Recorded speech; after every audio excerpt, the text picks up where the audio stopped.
Lietuva, lakštingalos giesmė, nuščiuvusiai nakties tyloj šalia šventosios. Švitrigailos žirgo pasaga, Pabaisko mūšio laukuose netyčia aptikta. Smėlėtas senas lieptas, vilkmergėlėn kažkada įbridęs, vidurnaktį užgimusi miške prie laužo, romantiškoji vilko vaidilutės legenda. O Lietuva, tu niekados neprivalai būti padalinta, tėvynė mūsų, meilė ir likime. Žiūriu aš į tave žemėlapyje, lyg mielą širdžiai klasės lentą, šitiek trinta, ir vis matau joje tą seną brūkšnio žymę. Mėlieji ukmergiškiai, mūsų šventės svečiai. Dar visai neseniai, tik prieš 4 amžiaus, iš pogrindžio išlaisvinome vytį, Gedimino stulpus, trispalvę ir tautinę giesmę, o lietuvių kalbai teisinome kaip valstybinę. Atgavome savo valstybės simbolius ir per vieną naktį iš liaudės tapome tauta. Lietuvos sąjūdžio išbudintas mūsų noras ir ryžtas patiems kurti savo valstybę ir daugiau niekada neleisti Lietuvoje tvarkyti svetimiems, šiandien mums leidžia džiaugtis laisvę, džiaugtis tuo, ką sugebėjo nuveikti mūsų dar labai jauna valstybė. Ir todėl šiomis dienomis Ukmergėje gaudžia būgnai, skamba marimbos ir gongai, sveikindami visus su 24-uoju laisvės pavasariu, su Lietuvos nepriklausomybės atkūrimo diena, su kovo 11-ąja. Mieste vykstančiame tarptautiniame perkusinės muzikos festivalyje, kurį globoja Ukmergės rajono garbės pilietis, diplomatas Vygaudas Ušackas, šiemet dalyvauja svečiai iš Prancūzijos, Latvijos, Švedijos, Lietuvos. Kaip tvirtina festivalio meno vadovas Edgar Saks, Ukmergė buvo, yra ir bus būgnų ir perkusijos lopšys, perkusinės muzikos festivalio sostinė. Patvirtindami šią gražią mintį, jūs sveikina svečiai iš Latvijos, perkusinės muzikos ansamblis Auli. Pasitikime juos.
Dėkui svečiams iš Latvijos perkusinės muzikos ansambliui Auli, o dabar šventėm žodžiui prie mikrofono noriu pakviesti rajono savivaldybės merą Vydą Paknį. Prašom.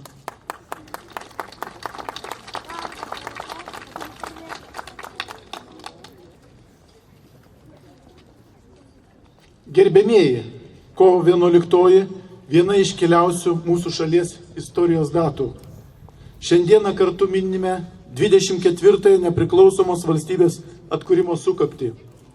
Laisvė ypatinga vertybė, tad nepakanka jos iškovoti, ją būtina saugoti. Vieninga lietuvių tauta įveikė visas kliūtis ir išsikovojo garbę, orumą ir nepriklausomybę.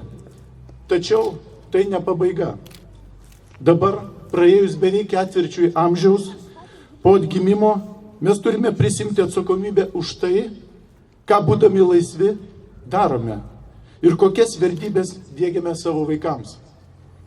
Kurdami Lietuvą tokią, kurioje būtų gera gyventi, turime bendrauti, bendradarbiauti, dalinti su savo patirtimi ir išgyvenimais. Tik tada mūsų šalies istorija bus girdima ir vertinama ateities kartų. Ir kiekvienas žmogus didžiuosis, būdamas nepriklausomos Lietuvos valstybės dalimi. Sveikinu visus jūs prasmingos šventės Lietuvos nepriklausomybės dienos proga. Linkiu, kad ši diena kiekvienam Lietuvos piliečiui taptų laisvės, tautos vienybės, bendrumo ir pilietiškumo simboliu. Gražios ir pavasariškos šventės. Ačiū.